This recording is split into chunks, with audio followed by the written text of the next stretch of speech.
Hello, you beautiful you. Welcome back to another video. I'm Big Mama Joe, and it's Big Mama Joe's Fish and Fish. And I thought let's do today a little bit different. Let's have a good chat about some special fish. So today I do not have the video about the monster fish, but about these special fish. Well, I think that they are special. And I thought, well, let's just sit down, take it easy, and share some information. Because what you see here, we have the beautiful waru cichlids. We have the snakehead goby of gurgeon. We have the living. Oh, sorry, I had a pen in my mouth. The livingstonii, and of course, we have, how do I pronounce it? The archocentrus centrarchus, and these are cichlid species that are very rare. Well, at least in some parts of the world. And of course, what you see is the silver dollar. And as you can see, this tank is just, how can I say it, naturally escaped. So I do not do the aquascape to have the most beautiful tank. This one is more the wild look. We have the very large lily in the back. We have some mosses and we have some other plant, and I don't know the name of that. But look at this. They love eating earthworms. And yes, you can find them in your garden. But, you know, with the many fish I have, it's impossible to find enough of them. And I want to show you, but I think you cannot see it. Maybe I can zoom in a bit.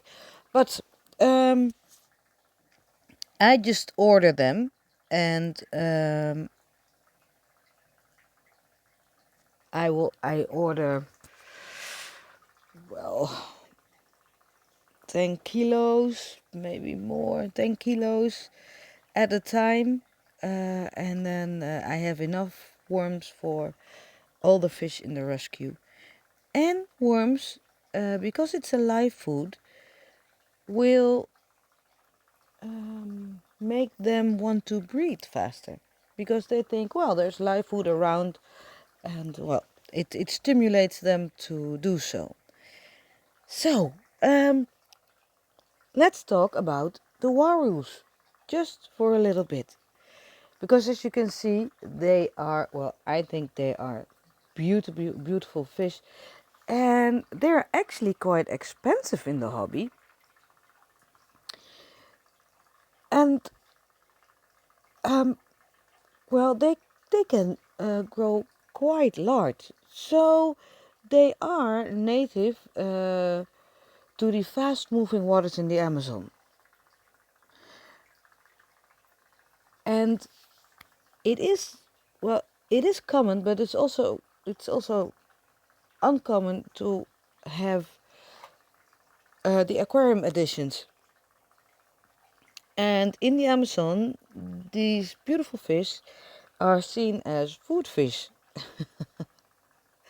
So, though that they are in the aquarium hobby not that common, well, maybe they are a little bit more common these days, but they are quite expensive. And you know, for a beginner, I can understand that you are like, I'm not going to spend that much money on a fish. I will start small. I will start with a guppy or something else. Some live breeder that breeds fast has it's not that big because you don't have uh, a large aquarium, and so you start off small, and that's okay because they have what they need. Well, first let me tell you. Well, as you can see, uh, their features are an oval to disc-shaped body, and they have this tan to blue coloration and black blotches along the side. Blotches. And the mature fish will have bright yellow eyes with black pupils. But as you can see, these still have the red eyes. So they are not mature, but they are old enough to breed. So if you have seen my channel, I have some uaru eggs. And the funny thing was, in that aquarium, everybody laid eggs at the same time. So not only the uarus, also the jack dempseys and the geophagus brasiliensis. So I had to separate them. But I think I'm going to put them back because I took the geophagus out. But, well, we'll talk about that in another video. But for now they are here, and they are, as you can see, very... they're not aggressive. They can be, but they are... I've never seen them that aggressive. And in comparison with other large cichlids.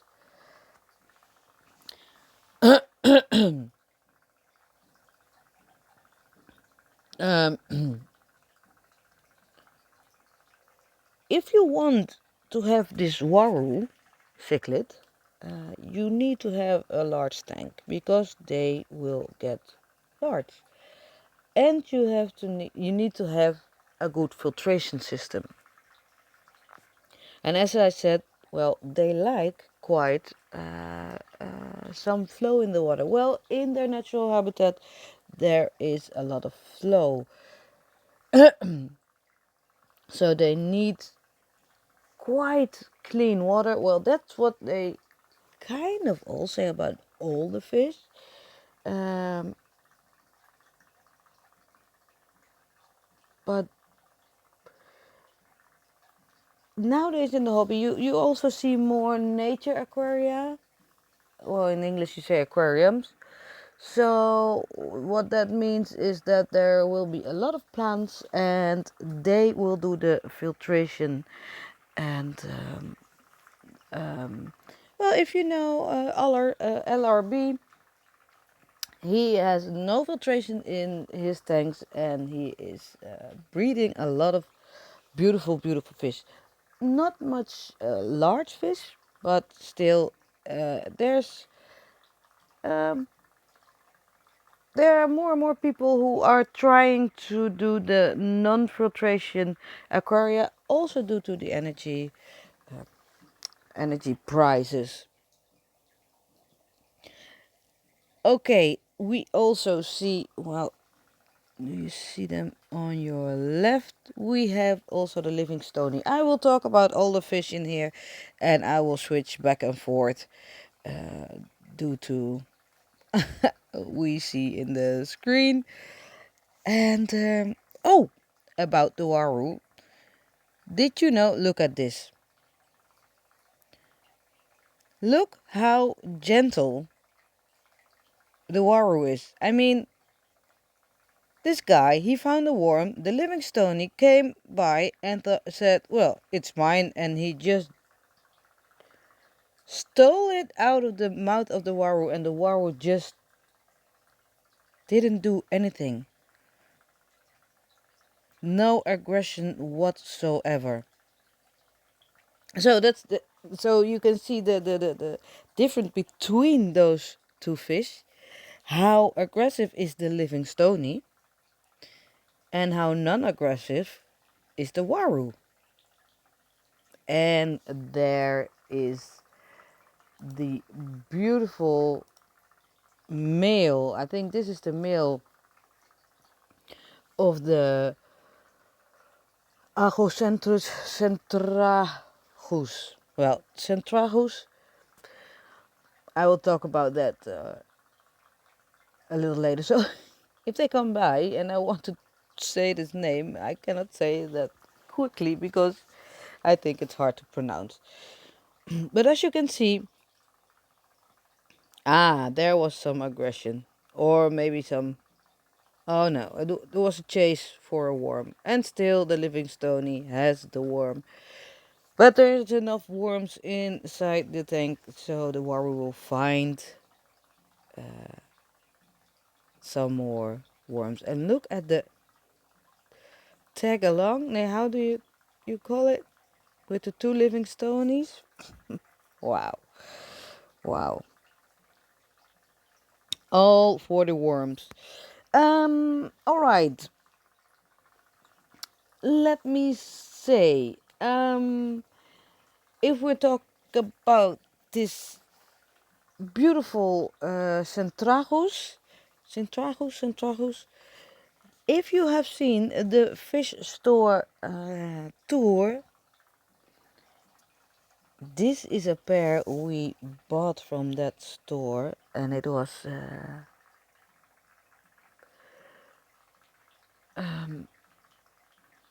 so special because they were in the back of this aquarium and they were a little bit beat up, but there was something different about them. So we asked them, are they for sale? And he said yes, but we want to see if we can breed with them because we want to get them back in the hobby.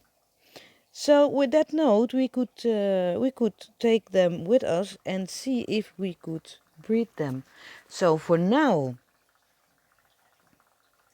the tank, the aquarium is maybe a little bit too crowded for them to breed, but in a while I will take some of the fish out and the rescue pond will be set up again. And so they will have this aquarium all for themselves. And they love to breathe in shallow waters.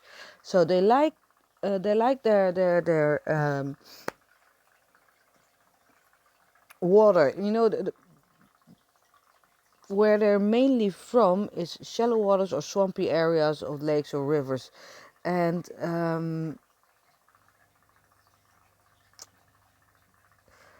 also in roadside ditches and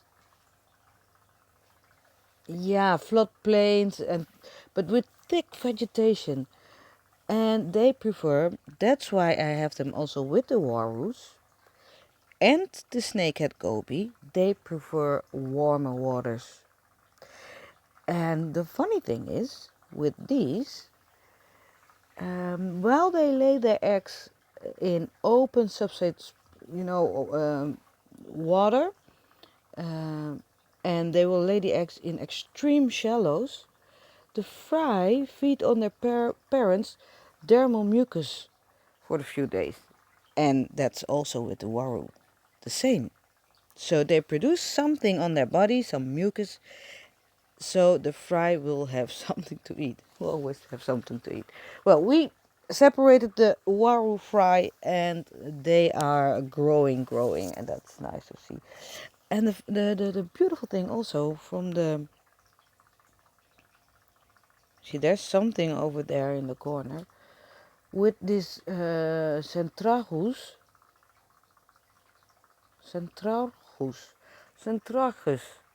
Gee. Look at the coloration and how quickly they shift from iridescent green and blue to with barbs, with almost blackish. And it is a species of bluegill. Uh, it's but the bluegill and the sunfish, they live in colder water, and these fish live in warmer waters. So that's quite a difference. Um,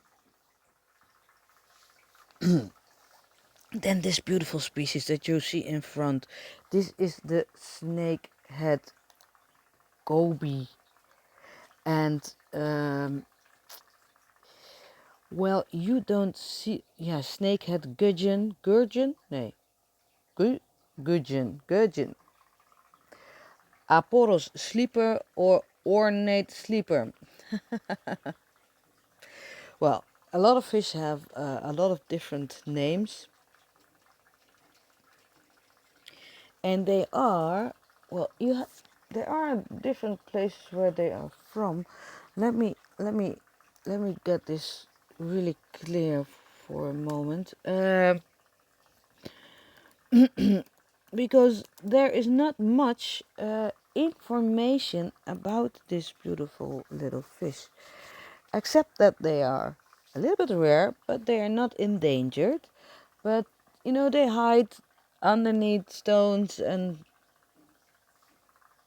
stuff, so you don't find them that easy. And they live throughout much of the tropical Indo-Pacific, uh, and actually, um, so yeah, you can find them, what I say, along the Indonesian Pacific. So you have Madagascar, Indonesia, Australia, Papua New. Well, if you have the Indian Ocean and you go around it a little bit like that, and they can also be so colorful. They also like warmer waters. So that's why I put them together. So we have this community of fish that like warmer waters. Before I put them in, and you see them on your right, we have the silver dollars. And they are quite common in the aquarium hobby because they are very friendly fish, but they are skittish. Well, skittish. If one of them is spooked, the whole school is spooked. Oh, about talking about schools. Normally, if you want a uaru fish, a uaru cichlid, you have to keep them in schools. We had a school, but sadly some of them died because the rescue pond, and not because of the rescue pond, but because of the professional heater, gave in, and I found out a little too late. So some of the fish died, and because it was freezing outside. We had a warm winter. Oh, look at the snakehead goby. He's trying to tell something. Can I have something to eat, maybe? I think that's what it is. But well, he's beautiful. Do you see the whiteness of his fins compared with his body? Beautiful. So, well, the silver dollars. Um, this one is also want to tell me something. Skittish, yes. So if one of them gets scared, they all get scared.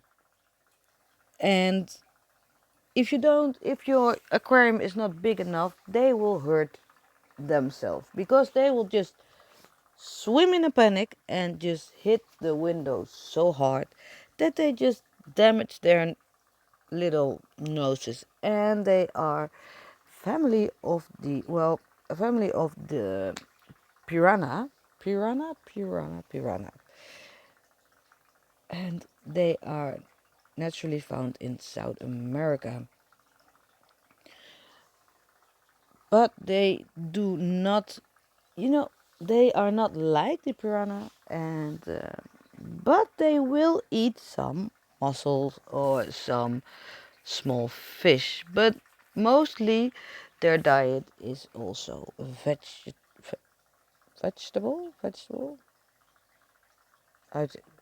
algae and stuff like that, like the warus and also like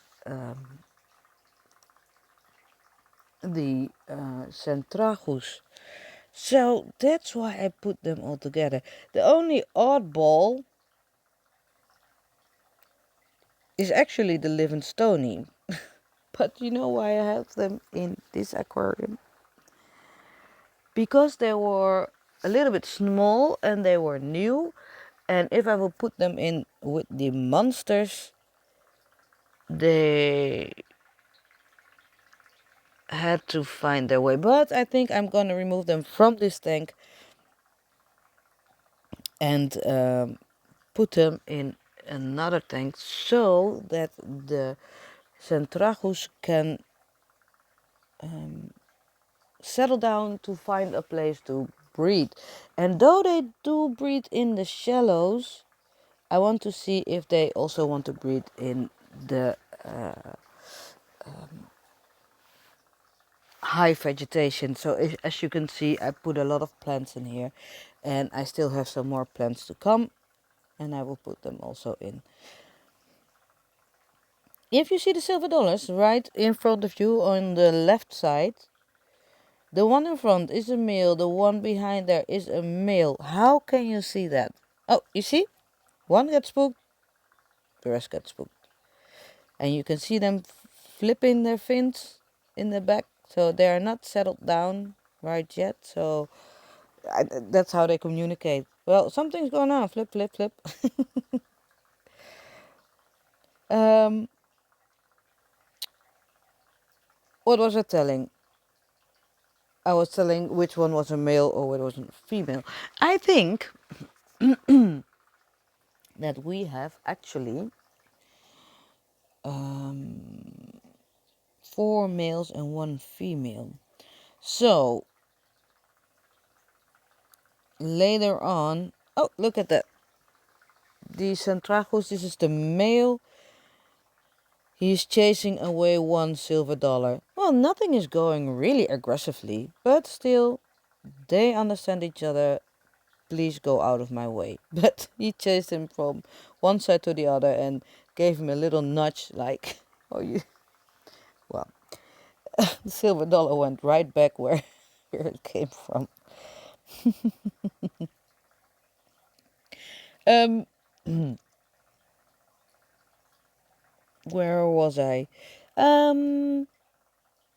Yes, so I will remove some of the fish so we can let the centrarchus breed.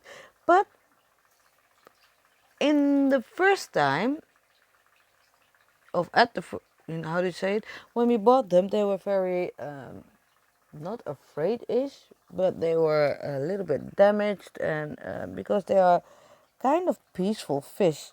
So I thought, well, let me put them in a community that's quite peaceful.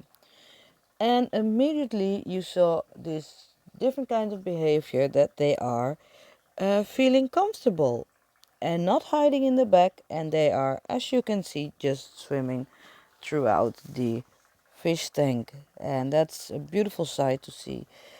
I still think that the female still looks a little bit beat up, but I really think, although the male is healing quite well, I also think, look at the coloration, oh, and it's black again, but this is the male, and there you have the female. You see the little thingies on her head, the little, something spooked them or something.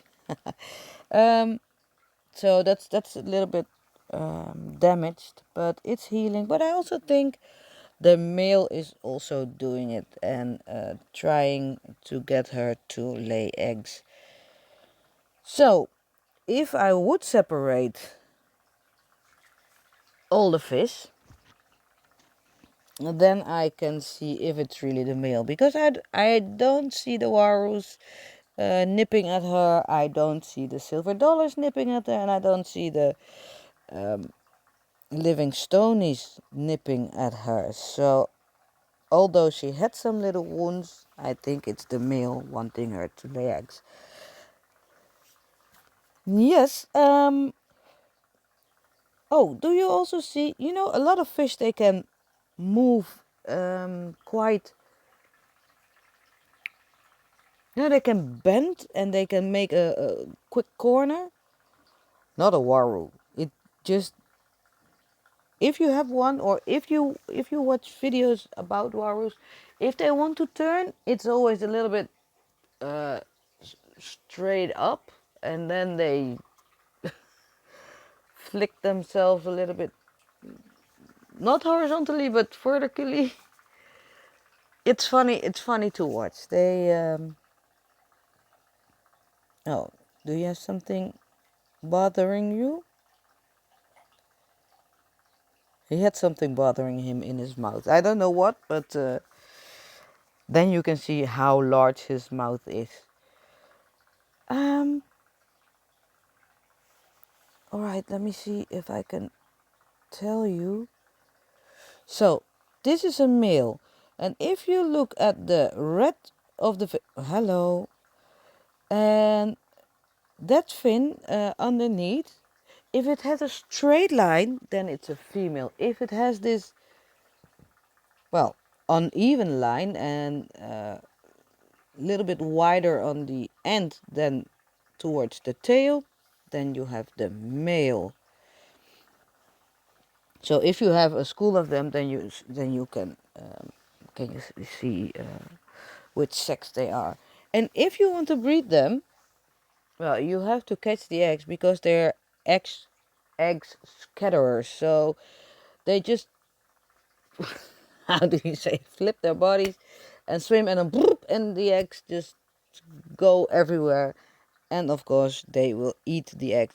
So, or you have to just breed them, catch the eggs on some kind of spawning mob or other cloth kind of thing, or mesh where the actual attached to, and you get that out, and or you get the parents out, and then you can raise them. Otherwise they will eat the eggs. Well, it's good nutrition, but that's why I think it's hard to breed them if you have them in a community tank. Almost like goldfish. Well, they are not goldfish, but goldfish are also egg scatterers. And although they try to go into the plants, and the eggs will attach to plants, they will be eaten right after if you don't take care of the eggs and get them out. So if you have any tips for me how to breed the centrarchus, they're always welcome. And you can leave them in the comment below. So as I already said, if you are still listening to me, today we're gonna do it a little bit different, and we're just gonna talk about the fish in here and give some information instead of, you know, instead of showing the monster fish and just showing some action in the aquarium, or showing, just enjoy these beautiful fish in their calm state, and well, as I am doing for the last half hour, just talk about what I know as information wise. And look at these warus, they're almost always swimming like this, or being together like this, like, honey, I have your back. Can you see that? Oh, and these are so beautiful, centrarchus. So beautiful. Do you see the spots on his gills? And right in front was the female, changed in color again. So beautiful. But they change color so quickly, so quickly. All right. Let me see. What else can I say about the what shall I talk about? Did I already told anything about the livingstonii? Well, livingstonii, they are from the lake Malawi, and is fairly widespread throughout the lake. And the funny thing is, and again, something in common, it's found in relatively shallow water, and they are mostly found around the shoreline. And though it's, how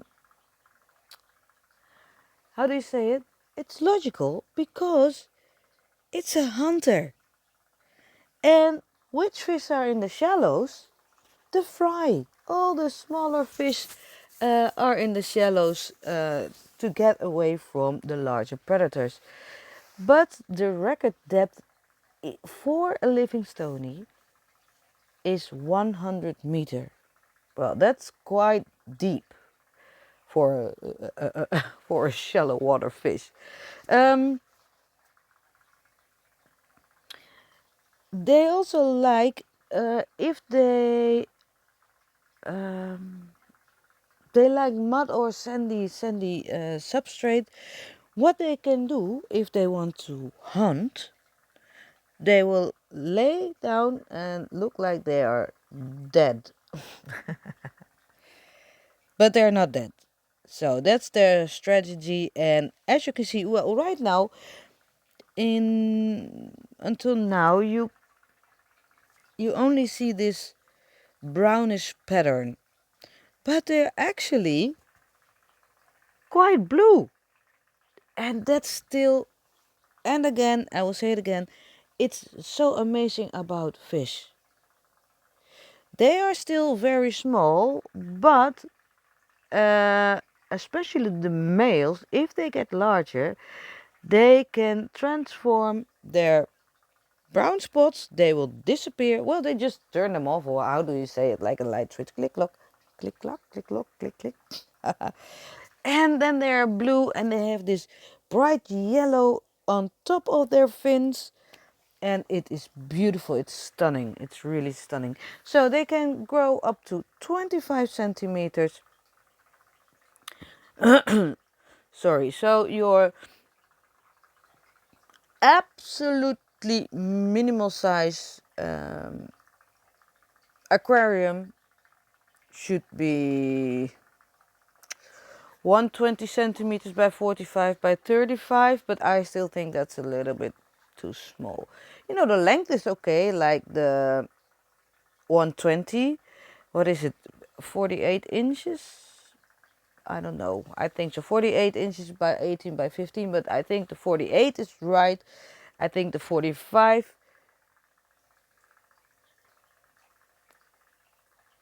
Sorry, the 18 and the 15 inches. I think that's still a little bit small. But that's my opinion. So they like temperatures between 75 to 82 Fahrenheit, so that's 24 to 28 Celsius. pH 7.6 till 8.8, hardness 10 to 25 H. So it's not really a very difficult fish to have.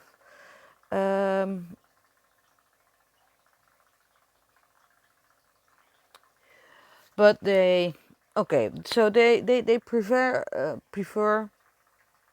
do I say it right? Prefer sandy substrate, but they also like rocks to and caves to hide, because as you can see, they are quite aggressive against each other. The larger one on the right will chase the smaller ones around the tank. And as you can see here, there are rocks, there are a lot of plants, there's wood. So the smaller ones, they can hide. And there's one in the back, and that's really what they need, because otherwise they get, the smaller ones get just picked off, or and get tired of being chased off. So, but they also love some open swimming water, yeah, areas with a lot of plants so they can hide. So um, their diet is piscivore in nature. But in the aquarium hobby,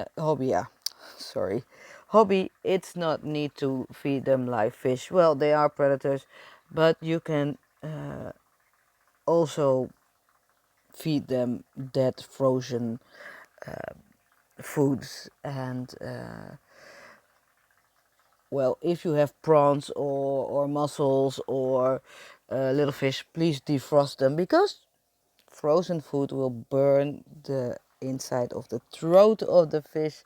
But they like all those kinds of they like meaty fish, because they are um, what was predators. All right, did you see this? Something is happening in the tank. So one of the silver dollars is making a fuss, and look at the uaru. You see, suddenly, I think this the female gets a white stripe on top of his a white stripe on top of her back. So that means there is some stress, but it will disappear quite quickly when everything is settled, as you can see. Oh, they're so lovely, and I'm so lucky that I still have two of them and a bunch of babies, because I lost some of the school I had. And I really like this fish. I really like this fish. Well, I've already been talking for, let's say, what is it, 37 minutes. So I hope you're not bored, because there, of course, is a lot more to say. Um, if you have any questions, you can ask me in the comments below. So if you really want to talk about one species of fish instead of different ones at the same time.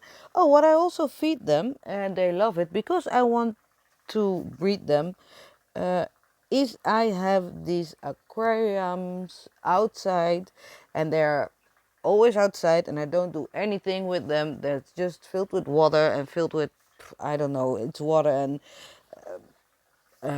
there have been plants in there, and there have been fish in there. So there's some fish poop, there are some snails in there, but there is no flow. And so, because of the stagnant water and the algae, it creates a good environment for live food. So that's what I use in most of my aquariums, and so also baby brine shrimp. Even the bigger fish love it, but also the smaller fish that I am breeding, they love it. And so, with a lot of other different kind of food, and I already talked about that in another video, we have a large variety of food for all our fish. And well, um, what else can I say? Oh, well, as you can see, in more of my aquaria, I always use live plants, and sometimes they will be eaten and be destroyed. But I think to give the fish the best environment, they need live plants. And even though, like warus or like other kinds of fish, they will eat it, but they need it. And of course, you have pellets, but I think that the fresh greenery, can you call it like that, is also necessary. But it has a price, of course, and I can understand that not everybody has that, and or have this ability to buy it, because it's expensive. Um, well, I will keep you updated. So, as I said, this is a longer video. and maybe it's not a very active video, but still I think it's worth it to see this fish in the environment that I have created for them. And again, if you have any questions, please leave it in the comments below and I will answer them. And there will be a new video coming soon because I love doing this. And if you love me doing this also, please like the video, subscribe, it would really help me. And hit that bell if you don't want to miss any videos I post, because we have a big variety of fish. And soon I will start the monster pond again with the 17,000 liter of water where all the big fish will return in. And well, for the rest of it, I hope you're all doing well and have a great day. And if you know my videos and you're like, oh, can you please do another video about this fish or about that fish, let me know in the comments below and I will see to it. Okay, then for this I will leave it at this, and enjoy another minute of this beautiful fish. And I want to say thank you for watching the video, and well, for people who are really watching this for this long, thank you very much. And I really love to hear from you, and I love you guys. Bye bye, see you in the next video. Bye.